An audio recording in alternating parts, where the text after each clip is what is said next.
and hope you and your families are doing well. Today you'll meet outstanding leaders representing career pathways in technology and HR, executive leadership, corporate citizenship, from exceptional global companies with a presence here in New Jersey and who hire talent in New Jersey and beyond. So to our young people watching, know that our board, staff, mentors, and corporate partners are all here to support you and to help you become the absolute best version of yourselves. So we thank you for tuning in, as you are our future leaders, and we want to introduce you to the very best companies to work for, especially ADP and AIG and BMS, Commvault, and Janssen. So speaking of exceptional companies, we do want to take a moment to recognize our very generous event sponsors. They are Sanofi, ADP, Carney Bank, NJR, Allstate, AIG, CDW, CNBC, Crowe, Janssen, Johnson & Johnson, L'Oreal, Lockheed Martin, PSEG, State Farm, Subaru, and Williams. So with that, we'll welcome our panel in a moment. Martha, Vani, Pam, Kathy, Rashima, and our moderator extraordinaire, Oriana Nelson. We thank you so much for being here with us today. And with that, I'll turn it right back to Christy to get the program started. Excellent. Thank you so much, President Catherine Malone. We are so happy to have all of you joining today and our panelists. At this point, I would like to introduce our fabulous JANJ intern and Princeton University student, Oriana Nelson, who is going to kick off our panel, and then we will take it from there. Students, just as a reminder, we will be taking questions from the chat room. So students, if you have any questions from our panelists, we welcome you to go ahead and post your questions in the chat room. So without further ado, Oriana, I would like to introduce you and invite you to kick off our panel discussion. All right, okay. I registered. Thank you so much, Christy, for that introduction. Welcome, everyone. As you said, my name is Oriana Nelson, and I'm a JANJ intern as well as a student at Princeton University. I am so pleased to be moderating today's executive career panel. I'd like to begin by asking all of our panelists to briefly introduce yourselves and tell us a little bit about your education and career path. Kathy, let's start with you. Thanks, Oriana. I'm so happy to be here with you guys. My name is Kathy Charles. I'm an HR director, senior director with ADP, so really happy to be here. And I'm based out of Roseland, New Jersey. I've been with ADP for 15 years now, which is hard to believe. I feel like I just started there like yesterday. 15 years goes really fast.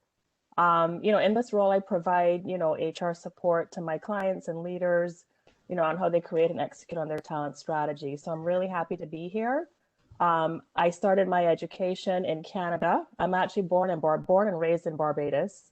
Left and went to Canada to do my undergraduate degree, and then went to American University in DC, where I did a master's in business administration with HR concentration. So again, really excited to be here.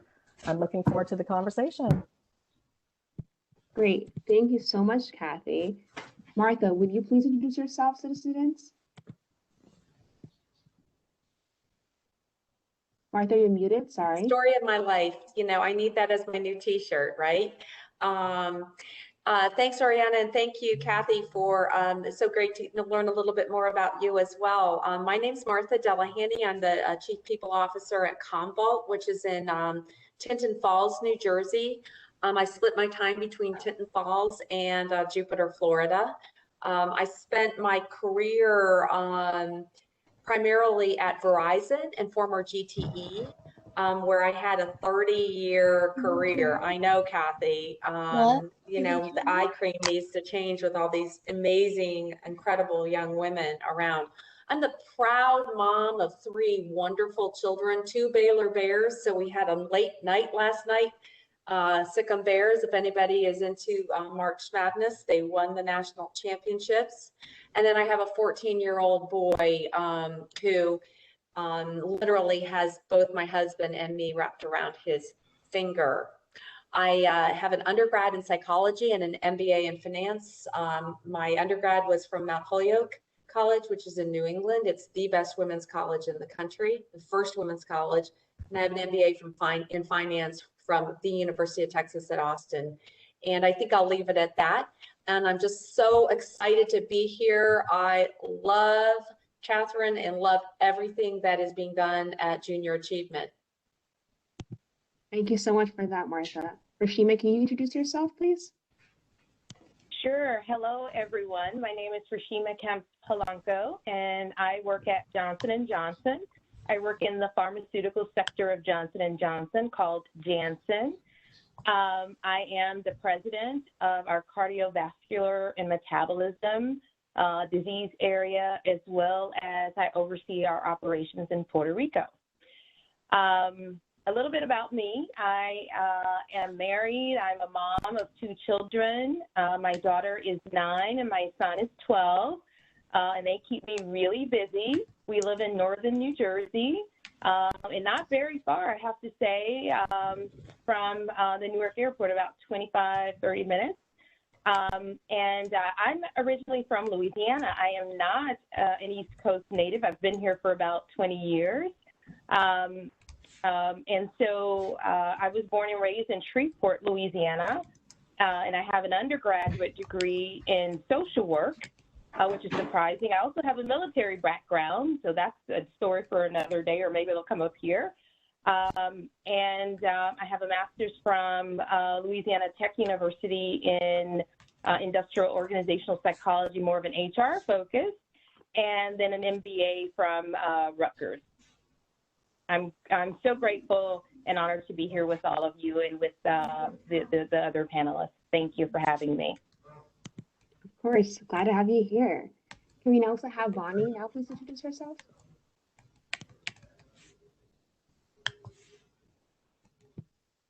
Okay. Oh, you're on mute.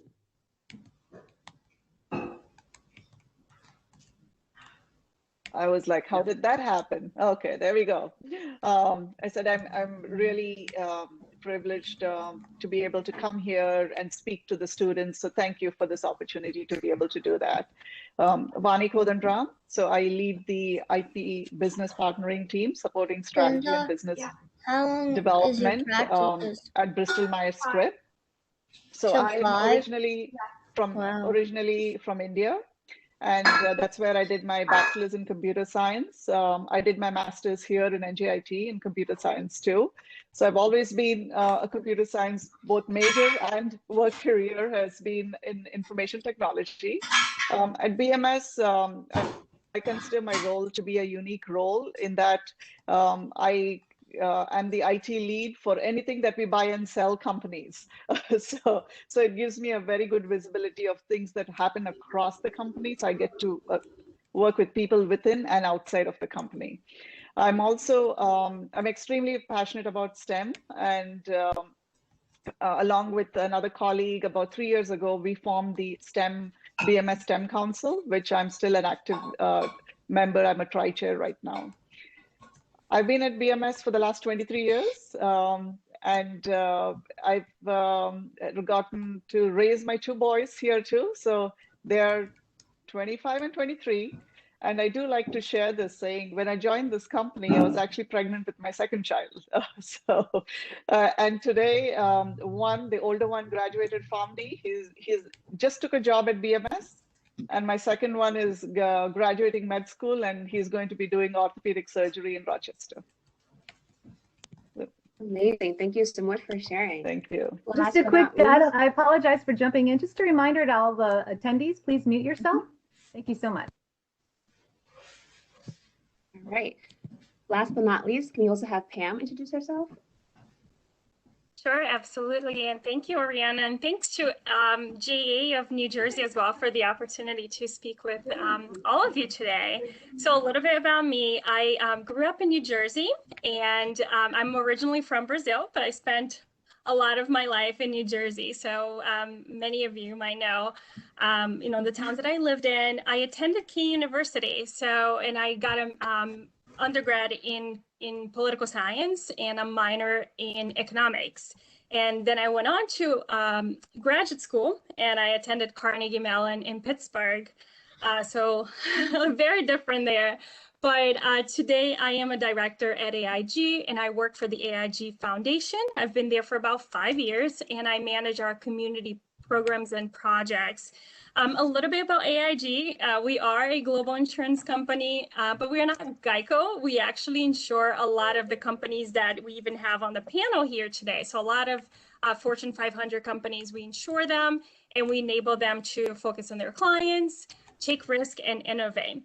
And a little bit more about me, I am a plant and a cat mom, and I currently live in New York City.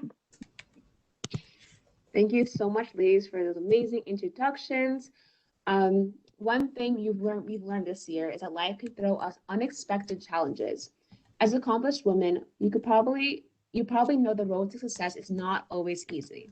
That said, please tell us about your greatest challenge or your greatest setback and how you overcame it. Martha, let's begin with you, and then we'll go in the same order. Martha? Sure. Thank you. Thank you for the question, starting with the greatest challenge. First and foremost, let's just all be clear. Careers are messy. Life's messy. Dating is messy. You know, going out, it's messy. And the second, I've just learned over the years to make sure that we all speak real with each other from that perspective. And so that's number one. Number two, I'm just going to give a little story around a time. I think the biggest challenge I had is when I went into an outside sales role.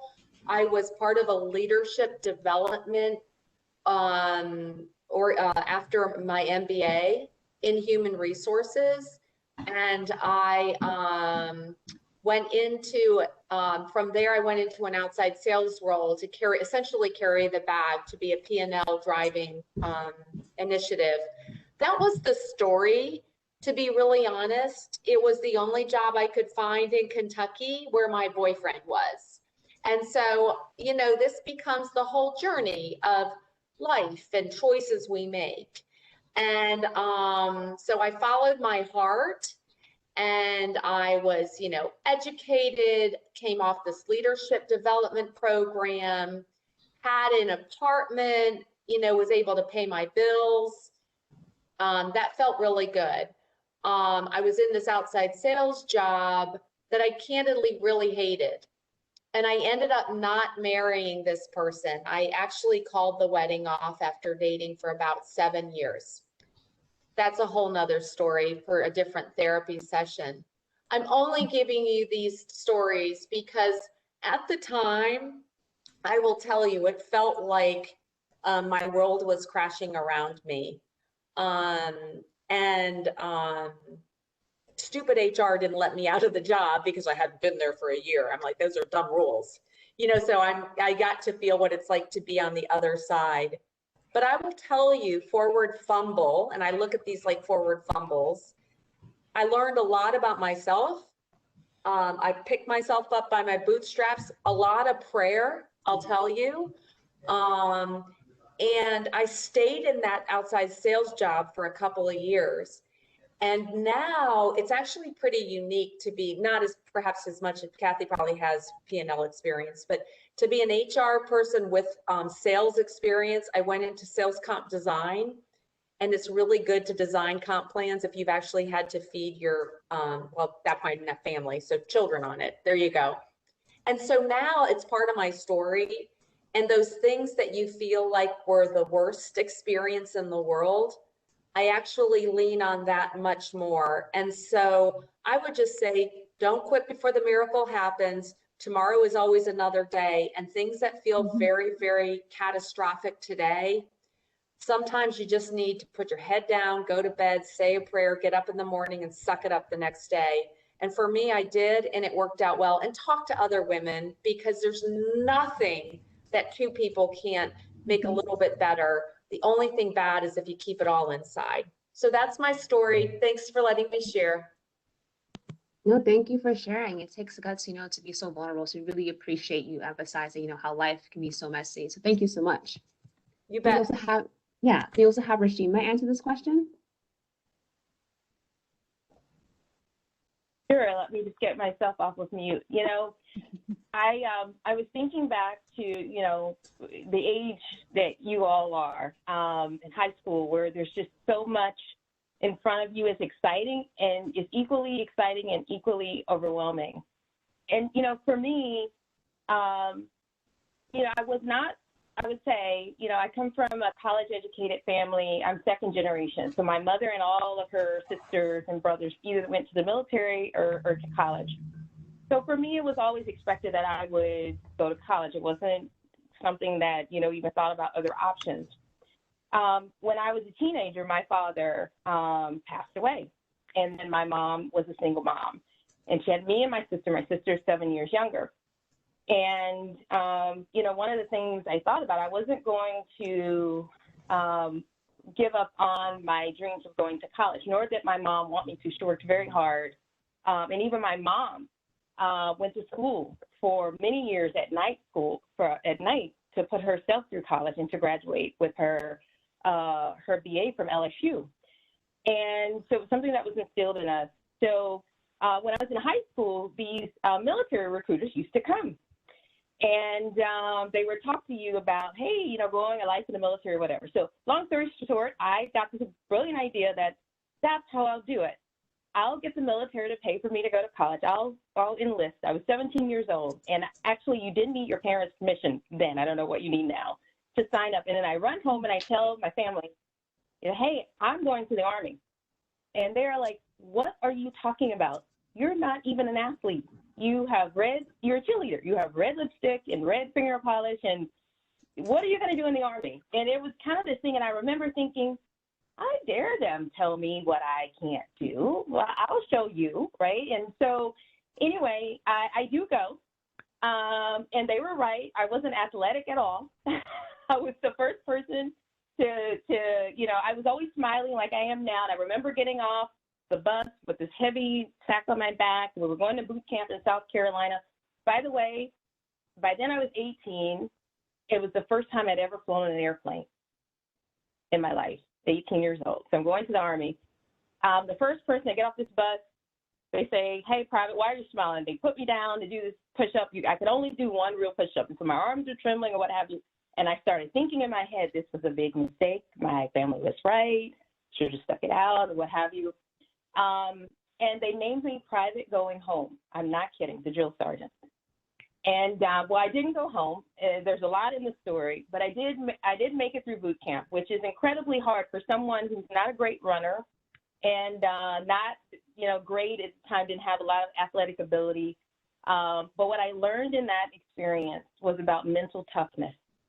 I learned about not giving up on what's incredibly important to you as an individual, even when the odds are against you, that you can find a way, you can make a way, and people will rally. There will always be people in your path, whether it's your family or people, even strangers, who will help you. And I remember the day I was graduating, and I was getting on the bus after basic training, and the drill sergeant said, Private, I always knew you were going to make it. He said, you can't run worth anything, but you've got a lot of heart. You're going to go very far.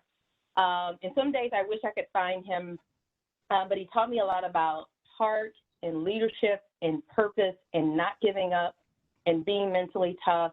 And so that's a story I'll share about having a setback when you have a plan and you think everything is set and something happens, something even tragic happens, like the death of a loved one. You know, there are still ways, and people will lean in and help you when you find those right people to help you reach your dreams. Thank you so much for sharing that, especially this whole thing where, you know, you really focus on problems that people our age will, you know, encounter, especially because the audience is so young. I'm sure they're trying to figure out now what they want to do after high school. So thank you for elaborating on that. Can we have Bonnie speak next? Sure. So mine's, I think it's looking for opportunities in failure and never giving up. So this was about 6 years ago. That's when, you know, my children, I mentioned they're much older, so they were both out of the house. And I felt that I had the time and I also had the drive to do more and grow within the organization. So there was this role that opened up in supporting business development. I was extremely excited because the role called for someone who had worked in different capacities within information technology. And I said, that's perfect. I qualified for it. I prepared, I went, I interviewed for the role. I was told that I interviewed extremely well, but when it came to making the offer, somebody else got that role within the company. And I was pretty much very torn because I had set it in my mind that, this is what I want, this is where I want to go, and I was not able to do it. I did end up taking a different role within Bristol Myers Squibb, and I just worked hard in that new role that I took, and I was a little demotivated too, saying, why didn't I get that role? So I would constantly kind of, think about it. So it wasn't even working anyway. One of the things that I did was I knew I was very passionate about STEM. So that is when I actually was a co-lead for the BMS. It is the Business Network of Women STEM program. So I took the co-lead for that. We created a STEM program. So I diverted my focus on something that I wanted to do. And that also motivated me to keep going. So fast forward 3 years from then, my current role, it is in the same group that I did not get a position opened up. He works for BNS. And it would have been easy. There's a woman who works for Johnson & Johnson. There we And a woman who works for... So when this role opened up, it would have been easy enough for me to say, I tried for a lower position in the same team, I did not get it. So what are the chances that I would get a more senior position within the team? And they asked the question, but I did not let that kind of bring me down. I said, this is a job I want to go for it. I learned everything about this new role, what they needed, interviewed for it, and got the role. So this was one of those that I could have easily said, I don't want to apply for it because I didn't get it last time. And it was a more junior role that I didn't get. And now this is kind of my dream role. And since I came into that role, I've also gotten promoted one more time. So I think I've gotten the growth opportunity that I was looking for too. So I would say never give up. There's always second chances. Thank you so much, Thani. Before I do continue, I want to quickly say there is a voice in the background, so if you can mute yourself, we greatly appreciate it. Just so we can hear the wonderful words that our presenters are giving to us today.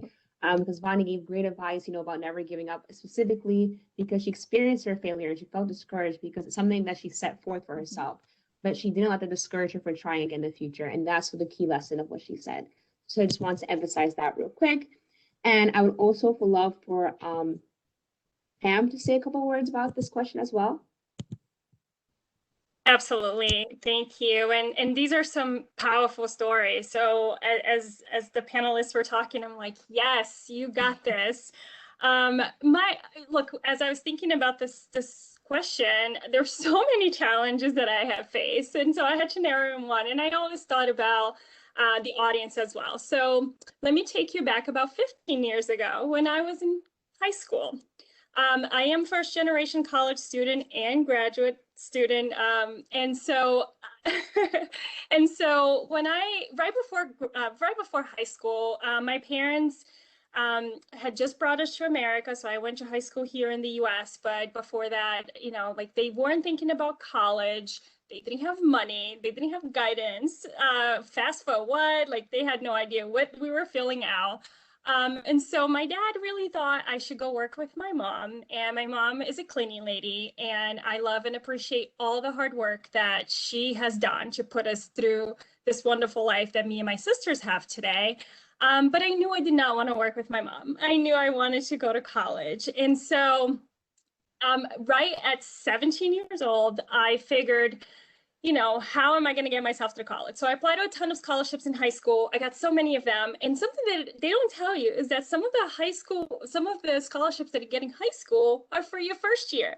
And so when I got to my second year in college, I had no money and no funds and no scholarships. And so I was like, how do I keep this going? Like I knew I wanted to complete college. I knew I wanted to do it. So I transferred schools. I changed my major. I went to school at night. I got a job at 3. Like I've done it all. I served coffee at Dunkin' Donuts. I worked at a law firm because I thought I wanted to go to law school. So I was like, why not start working now? And then I was training attorneys and I was like, I don't know if I want to go to law school at this point. So, and while I was in college, I really, you know, I was at school at night and there were a lot of things that I wanted to do. I wanted to participate in clubs and I wanted my professors to get to know me. And some of these opportunities were not available. And so I figured I'm paying as much as everybody else to be here. So let's make this opportunity available for night students as well. So when they were not there, I created them. I created the pre-law club for night students because, you know, I wanted to network and I wanted to see how other people were getting to law school. I ended up not going to law school, but I knew that like I wanted to make all the opportunities available for me and other students that were going, you know, through night classes. And so working full time, I attended college, I finished college. Immediately after college, I decided to go to grad school. I did that too. And I always say, you know, a lot of times people ask like, what's the one word that describes you? And I like to think that it's grit. Like I did not know all the answers. I did not know how to get to college. My parents did not have the guidance and the funds, like I said earlier.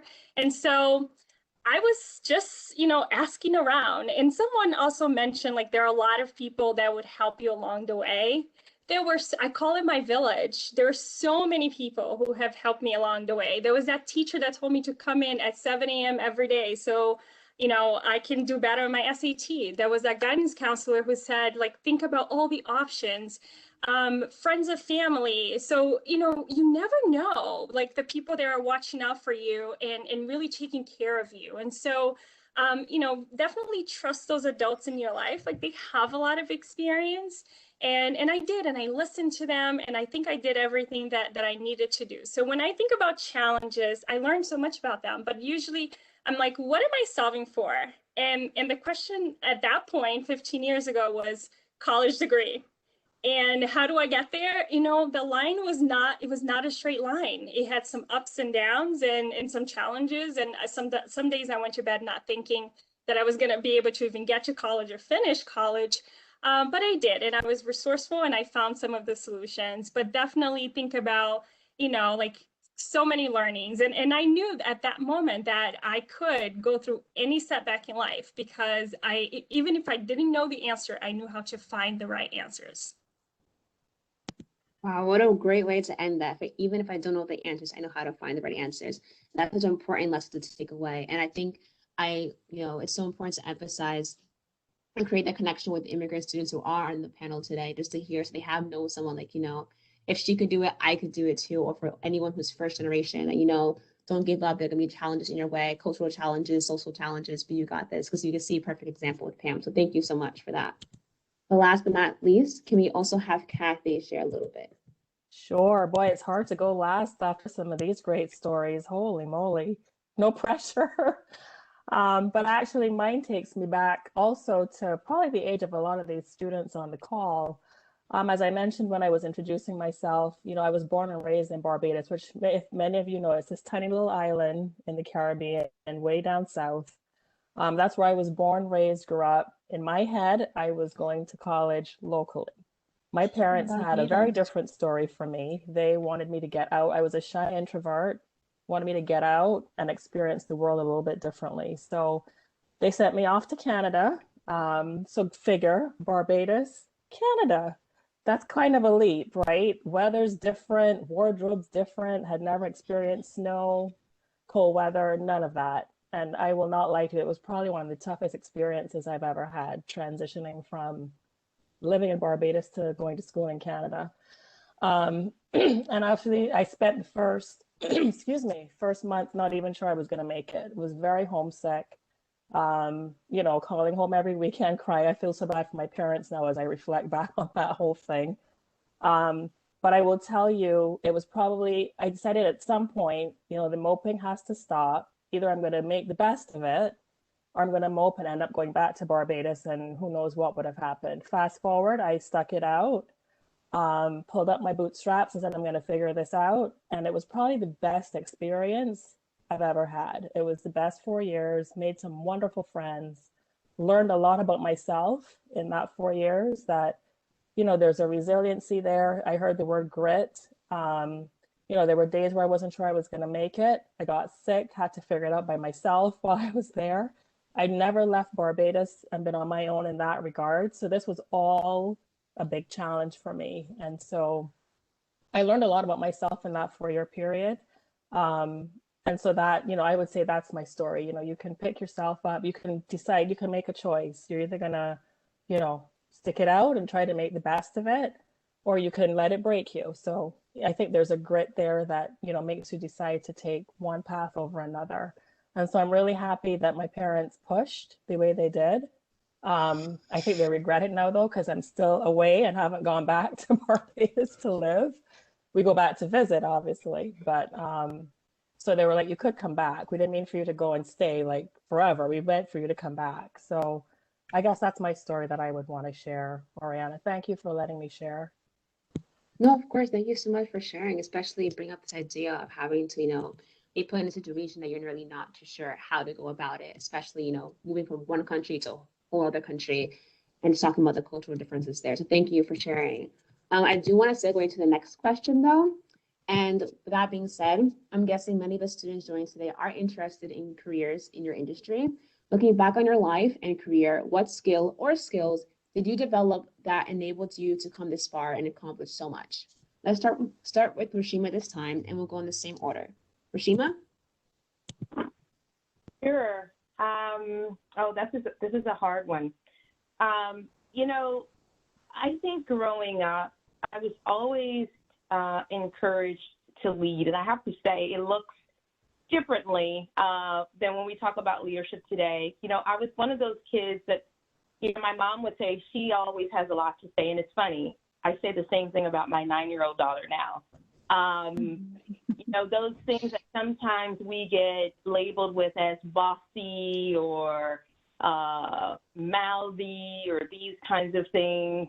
Now, of course, as a teenager, I was forced to be reckoned with. Don't get me wrong, as some of you are with your parents, if I were to ask them.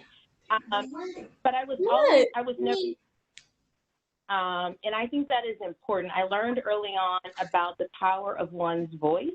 You're not listening. God, fine. Put it on speaker so she can hear it. And, as I went into, college and all of that, my confidence built each time I would find success and work through something hard and find my way, always with the help of others. One thing I will say, nobody does it on their own.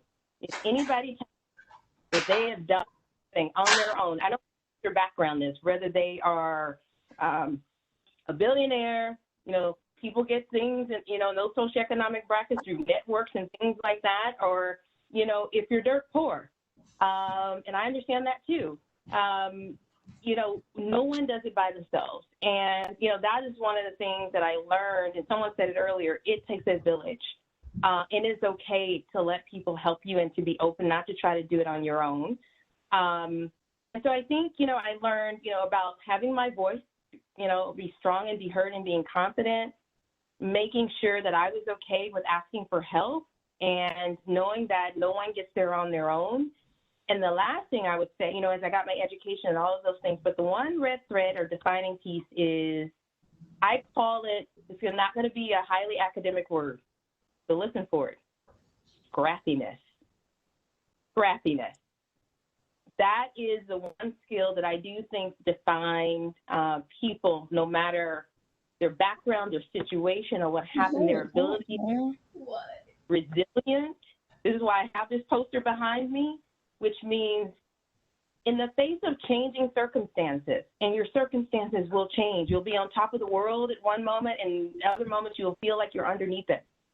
not to lose your core purpose and what it is you're playing for, and being scrappy about that. Okay, if the window closes, I'll find a door. If the door closes, I'll make a hole.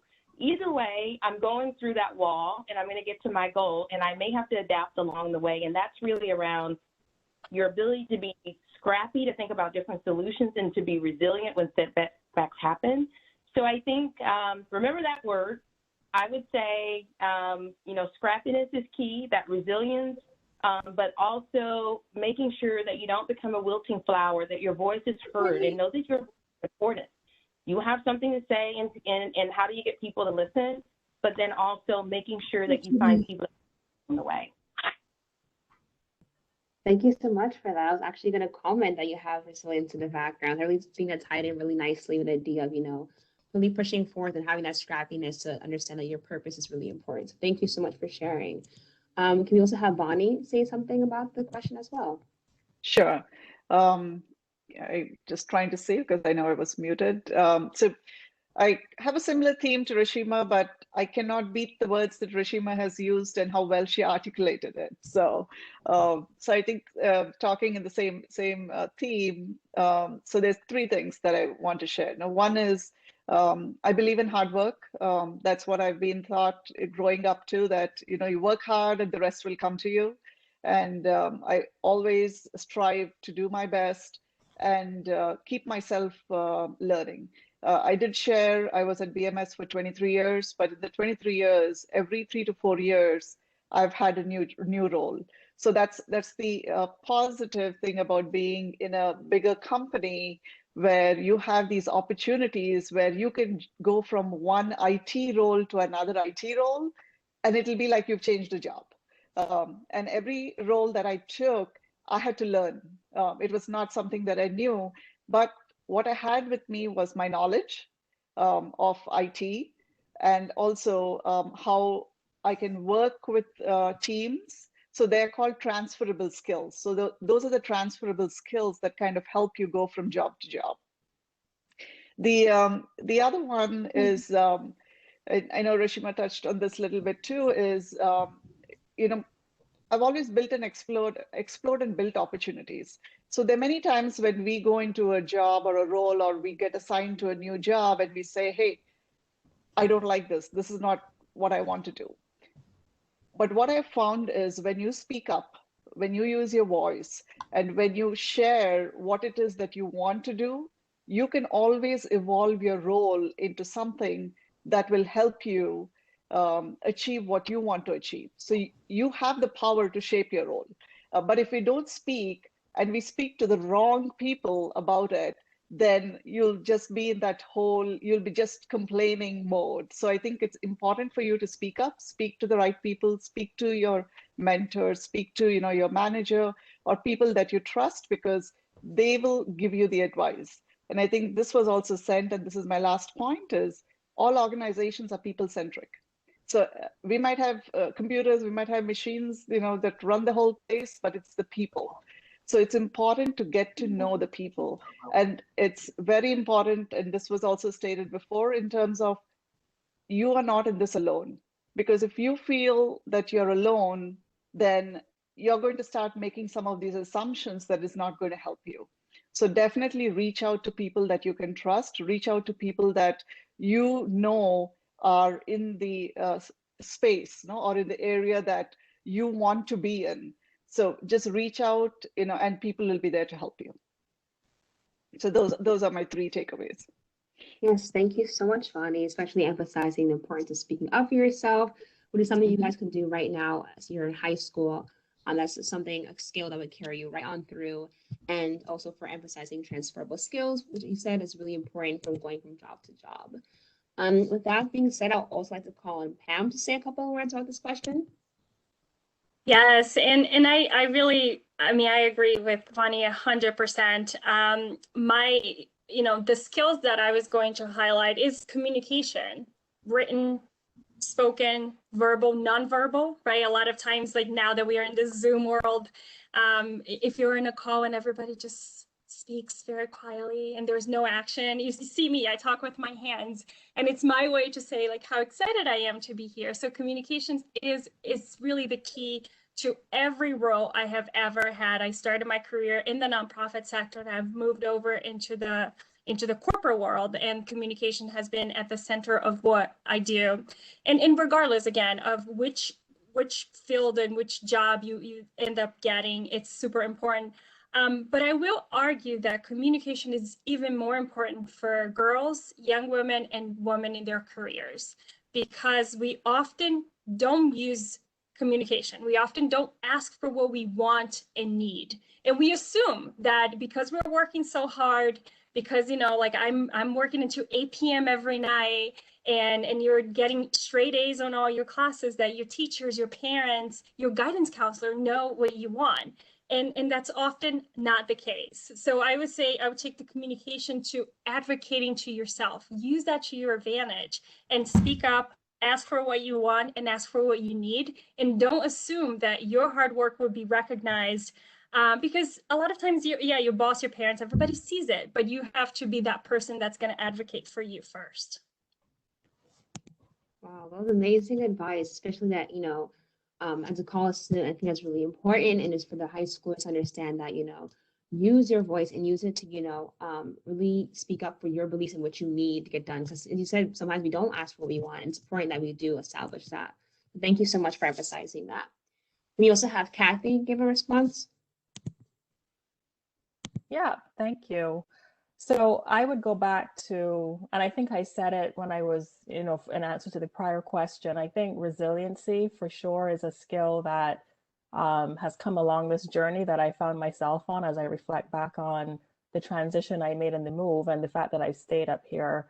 And the other thing I would say too is just an openness to change and experiencing new things. That to me is a huge, I don't know if you call it a skill, but I think, you know, as I look back, it's the ability to be open to change and experience new things that allows you, I think, to experience new things, right? I know in my role as an HR business partner, no day is the same. And if I was somebody who was wired to, I have a to-do list and this is what has to get done, this role would not be for me, and I'd probably be in a sanitary somewhere. So I think just an openness to change and openness to experiencing what life brings you, because sometimes it can bring you wonderful things that you least expect when you least expect. When I look back on my time in Canada, when I first got to the campus, I remember this in my dorm. I was probably one of the few girls that looked like me on that floor. And right away, I made some assumptions that this was going to be a terrible experience. So that's another thing I would say, don't assume, right? Be open. I found myself being an educator, which was wonderful. People didn't know about Barbados. I was able to talk about that and that experience. I was able to talk about my experience being who I was from an ethnic perspective. And people are very open to learning. So I think we also have to be just willing to share, educate, assume positive intent. And I think just an openness to experiencing what life brings you, because on the other side, it can be really wonderful. And that's what I found on my journey as I've gone through and remained up here. So those are my 2 cents that I would add to what's been said already. Great, thank you so much, especially because, you know, in the virtual environment, there's so many changes that, you know, occurred. So just a sense of being open is so important. So thank you for emphasizing that. And last but not least for this question, can we have Martha say a couple of words? Great, thanks. I've learned so much already on this panel, so I really appreciate it, and it's so much fun to learn. And so just to add, so I ditto a lot, or ditto and everything I've heard. A couple of things. One, empathy has become more and more important and is actually a skill that I think when I started in my career and now is very different. Some of it is because there's so much information available and so many times that you can make these assumptions, that really standing back and having a spirit of empathy and understanding and curiosity about what other people are going through is really important. The second is core math skills, the ability to connect numbers, to shift, to have information that presents informed decision that builds an outcome is really, really important when it comes to anything you do, whether you're at a not-for-profit, a business, or building out, a financial plan for a club that you're in. It's really important to connect those numbers and dots as to why things matter and tell a story with data. And then the last is, I believe that, and this is an area of opportunity for me and an area of challenge. And it's to remember that we all have 24 hours in a day, and we don't have more, and we don't have fewer than 24 hours. It's just 20, and there's not a bot, and I'm part of STEM and the part of the community, and there's a really smart people out there, but nobody's been able to figure out how to make 25 hours. What we choose to do with those 24 hours defines a lifetime. And I would suggest for me, a recipe of success is making those moments matter and not trying to pack so much junk into every day, but making more meaningful moments matter, because thumbs up have no value, sorry to say, but connections have value. Thanks. Great closing remarks for that question, Martha. We really appreciate that, especially because of this whole idea that you only have 24 hours to really make the most of it. I think that's such an important thing to emphasize, especially as I said before, being in the virtual environment, there's limited things to do. It's easy to get frustrated also, so it's important just to take beauty in everything that we do have. And we do have one more question. We're kind of running low on time, so we'd like for every panelist just to give like a one question response to this question, which is, okay, so I'm thinking about the students listening today in the future. What would you tell your younger self? And Bonnie, we can begin with you. Remember just to give a quick response. Sure. And when Kathy was speaking, I was saying that's my answer. Don't make assumptions. We make a lot of assumptions and we going to put ourselves into a box. And that is something I would say, don't make assumptions, speak to people and get to know the facts before you make any decisions. Okay. Great, thank you. Can we have Pam next? Yes, I would tell myself to take advantage of every opportunity. And if these opportunities were not available, go ahead and create them. You're helping yourself and you're helping those behind you. Great words of advice. Now can we have Kathy say something? I would just go back to don't be afraid. Take the chance, you pick yourself up and you keep moving if it doesn't work out. If at first you don't succeed, try again. Don't be afraid. That's what I would say. Great, thank you so much for that. Can we also have Martha give her words of advice? I would say that other people's opinions of me are none of my business, and that I anchor myself to a higher power that I choose to call God, and that's the best lens, because people can be fickle, and as long as I'm grounded there, that's pretty good. So I'd say none of other people's opinions are none of my business. It's just an opinion. Beautifully said, and a good reminder to focus on yourself. Last but not least, can we have Rashima? Yeah, wow, everybody gave such good answers. I'll try to make this quick and pithy. I'll just say this to give you a little bit of context. Never in a million years when I was your age, even in high school, that I thought, I would be working for a wonderful company like Johnson & Johnson and, leading as many people as they do. Our organization, the one that I lead, has about over 1,600 people. What I've learned and what I would have said to my younger self, who probably never dreamed of doing, that. There were things I wanted to be a social worker. That's what I did when I graduated high school, college, because I wanted to make a difference in people's lives, and I still do. I just do it in a bigger way. Don't limit yourself. Don't put yourself in a box. And I did that so many times, and it took other people to see something in me that I didn't see in myself and to help me realize my own power. And that's what I would say to you. don't put yourself in a box and don't allow other people to put you in a box. Take the limits off. Understand that there's greatness within you, all of us. Figure out what it is. Discover your power and maximize it, and never stop maximizing it. Thank you. Excellent. Panelists, Oriana, our moderator, thank you so much. We have a couple minutes. There were some great student questions in the chat box.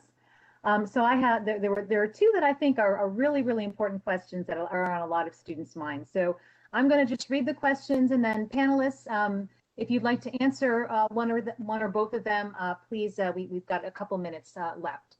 The first question comes from Tazani. I hope I pronounced that right, Tazani. She wanted to know, how do you find out about college internships or scholarships? And the other question was from Sadie.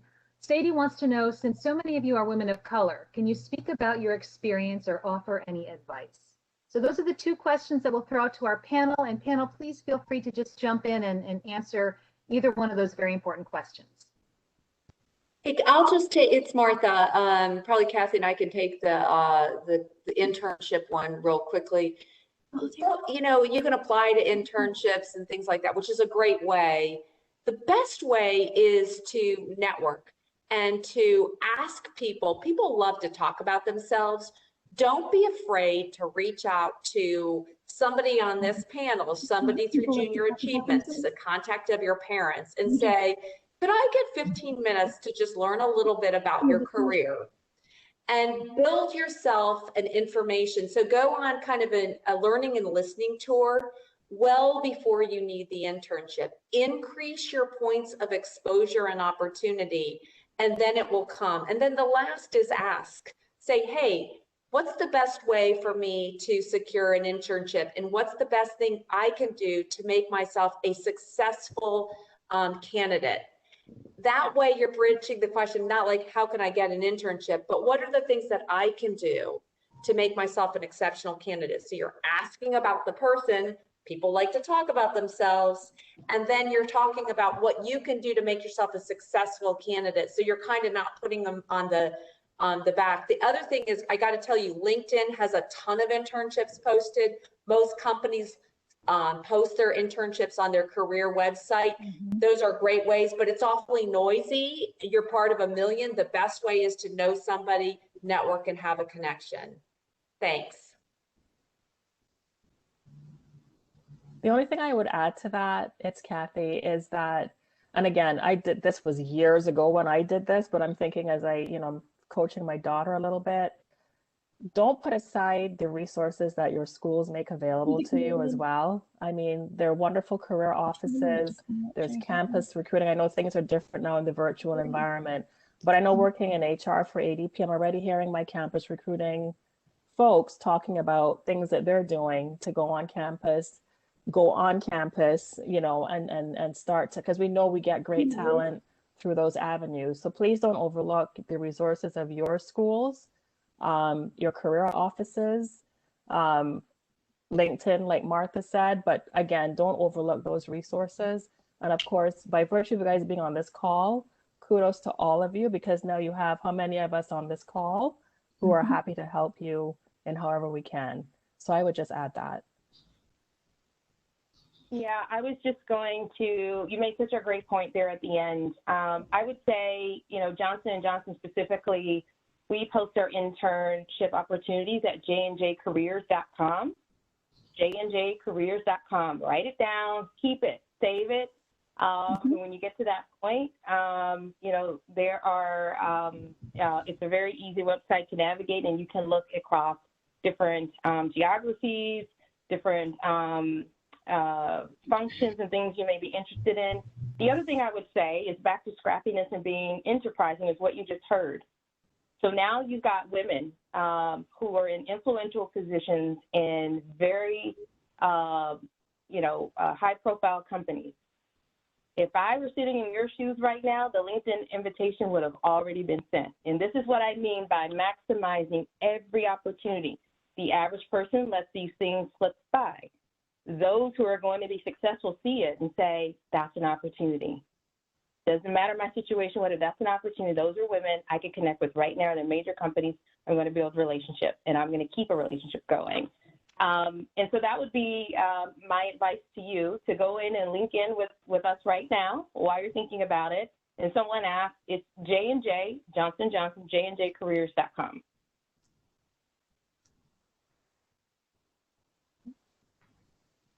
Thank you. We have about 2 more minutes left. Do any of our panelists want to share any other thoughts on either of the questions that we posted from the students?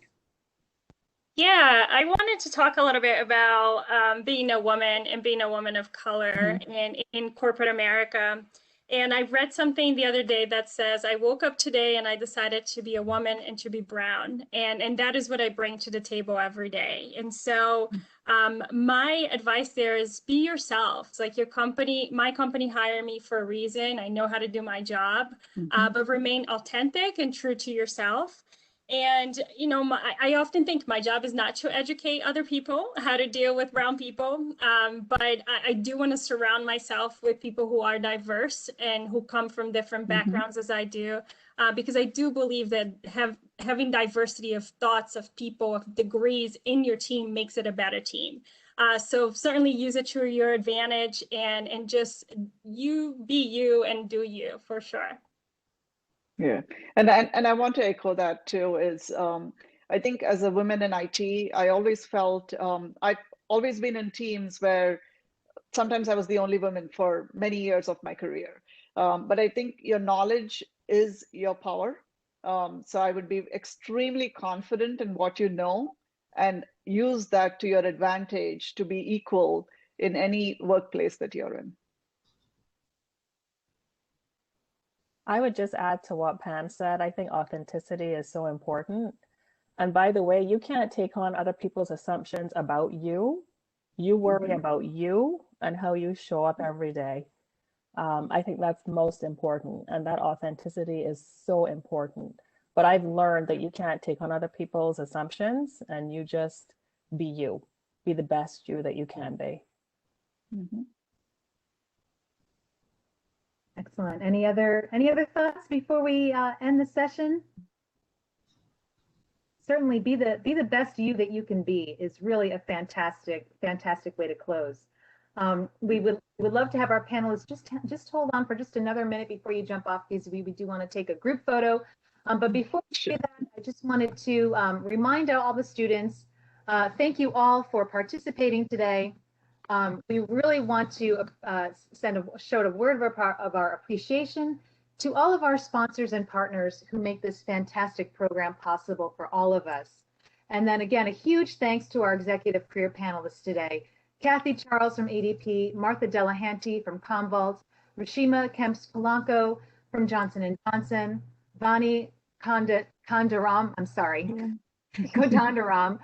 from Bristol-Myers Squibb, Pamela Rodriguez from AIG. Thank you all so much for sharing your words of wisdom with us today. And students, thank you for your fantastic questions and for your participation. We will be following up with all of you in an email so you can find out more about the rest of our series, our Women's Future Leadership Spring Series, how to earn our Certificate of Leadership. Again, look for that information in your email. And then going forward, we have sessions every Tuesday at this time and same place. Next Tuesday, Goal Setting for Success. The following Tuesday, Networking with Confidence. And then Tuesday the 27th, we have a double header, 2 to 3 p.m. We have ACE the Interview. And then 4 to 5 p.m. we have a special business communication session with NBC. Again, that's a special time from 4 to 5 p.m. Sessions continue throughout the month of June. So please stay tuned and join us every Tuesday at 2 p.m. We're going to have some fabulous opportunities for all of you to learn. You can join one session, you can join all of them. But again, we appreciate all of your participation, and we thank you again to our sponsors. We'd like to ask our panelists again to remain on the line. We're going to take a photo. Everybody else, students, thank you so much, and we wish you a wonderful week. Thank you so much. Thank you. And our panelists, I'm going to put you all on a grid, and I'm going to take a photo. The grid. Please, I'm going to get everybody a... Stay off the grid. Right, I'm going to stop recording here.